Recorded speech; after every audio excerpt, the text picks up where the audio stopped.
ఆ నాలుకకి ఏది పడితే అది రుచి చూపించాలని ప్రయత్నం చేసేవాడు కాదు. మీకు అసలు దీన్ని గెలిస్తే అన్ని గెలిచేసినట్టేనండి. మీకు ధూర్తుడైనటువంటి ద్వారపాలకుడు ఒకడు ఉంటాడు ప్రపంచంలో. లోపలున్న ఆఫీసర్ గారు మంచివాడు, బయట నుంచి ఉన్నటువంటి ద్వారపాలకుడు చాలా ధూర్తుడు. వాడు మెహర్బానీ వెలగబెట్టేస్తుంటాడు.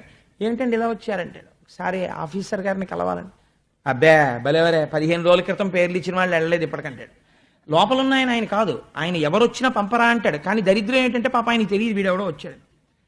అలా ఇది గర్భాలయం, దీనికి పాపం ఏమీ ఉండదు. ఇది ఆకలేస్తే అయ్యా లోపల పదార్థం అయిపోయిందండి ఇంకేమైనా పెట్టండి అని అడుగుతుంది.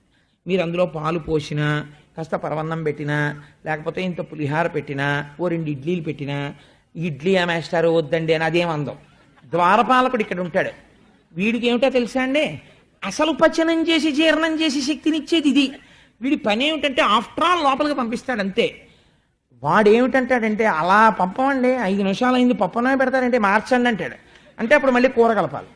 దీనికోసం ప్రపంచంలో ఎన్ని కోట్లు ఖర్చు అవుతుందో మీరు ఆలోచించండి. లేకపోతే ఇంత పప్పు, ఇన్ని కూరలు, ఇన్ని పులుసులు, ఇన్ని పచ్చళ్ళు ఎక్కడి నుంచి వచ్చాయండి? ఎందుకండి? ఒక్క పదార్థంతో సరిపెట్టచ్చు.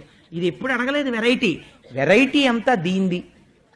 అందుకని ఇన్ని అడిగితే ఒక్కొక్కసారి ఇది ఏమంటుందో తెలుసా? ఏమన్నా ఆకలేసిందన్నాను, ఏమన్నా పెట్టమన్నాను, అదేంటండి ఇక్కడ దాటిపోయి ఇక్కడికి వస్తోంది, ఇంకా పంపించకండి బాబోయ్ అంటుంది. అంటే ఏంటి ఆ టోకెన్ల కోసం రష్ ఎక్కువైపోయిన గోపాలకృష్ణ గారు పడిపోయిన ఆవేదనలాగా ఇది నిండిపోయి ఇంకా పంపద్దో అంటే భలేవాడివే రుచి ఎంత బాగుందో అని ఇది పెట్టేస్తుంటుంది లోపలికి. బాధ దీనికే అన్నీ పంపేసి ఏమంటుందో తెలుసా అండి? పులిత్రేడుపులు వచ్చేస్తేనే జీర్ణం అవ్వలేదు, కొంచెం సోడా పట్టరా అంటాడు కొడుకుని. మళ్ళీ ఇదోటి. ఈ పైకి చాలా తేలిగ్గా కనపడుతుంది, ఇంద్రియాన్ని గెలవడం అంత తేలిక కాదు.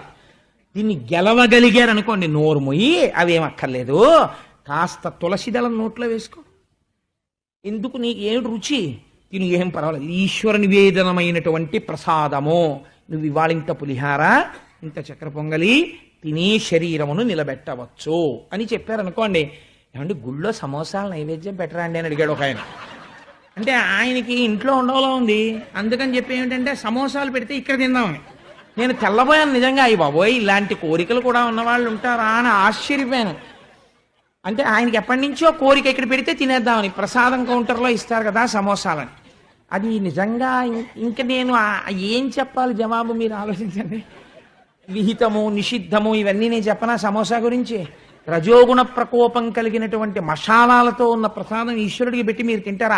ఆయన ఏదైనా జీర్ణం హాలాహాలం తింటాడు ఆయన. నువ్వు తిను. మొన్నటి రోజున విన్నాను నేను పేపర్ నిండి అన్ని హాస్పిటల్స్ నిండిపోయాను. చిన్న తేడా వస్తే మనం ఉండలేమే.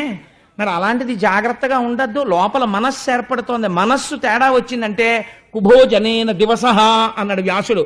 నువ్వు తప్పు భోజనం తింటే, రజోగుణ తమోగుణ ప్రకోపంతో కూడిన భోజనం తింటే ఓ రోజు పోయింది అన్నాడు. ఆ మనస్సు వ్యగ్రత అలా ఉంటుంది. ఈశ్వరుడు ఎందు ఉండదు. ఈశ్వరుడు ఎందు విస్మృతి పొందిందో రోజు, ఆ రోజు నువ్వు చచ్చిపోయిన వాడితో సమానం. ఆ టైం అంతా పోయింది, రాదు మళ్ళీ నీకు. అందుకనే ఆహారం అనందు నిబద్ధత పెట్టారు. లేకపోతే ఏం తెలివి తక్కువ వాళ్ళై పెట్టలేదు ఋషులు సాత్వికాహారం తినమని. కాబట్టి ఇప్పుడు ఆయన దేనిని గెలవగలిగాడు అంబరీషుడు?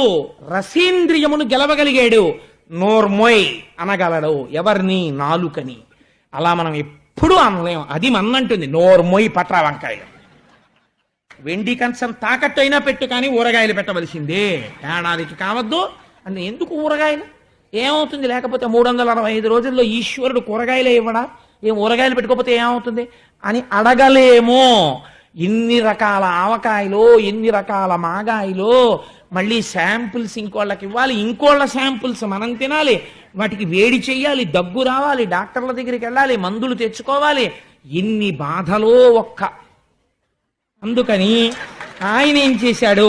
ఘ్రాణమసురారి భక్త అంఘ్రికమలమందు రసన తులసీదళములంద ఆయన గెలవగలిగాడు.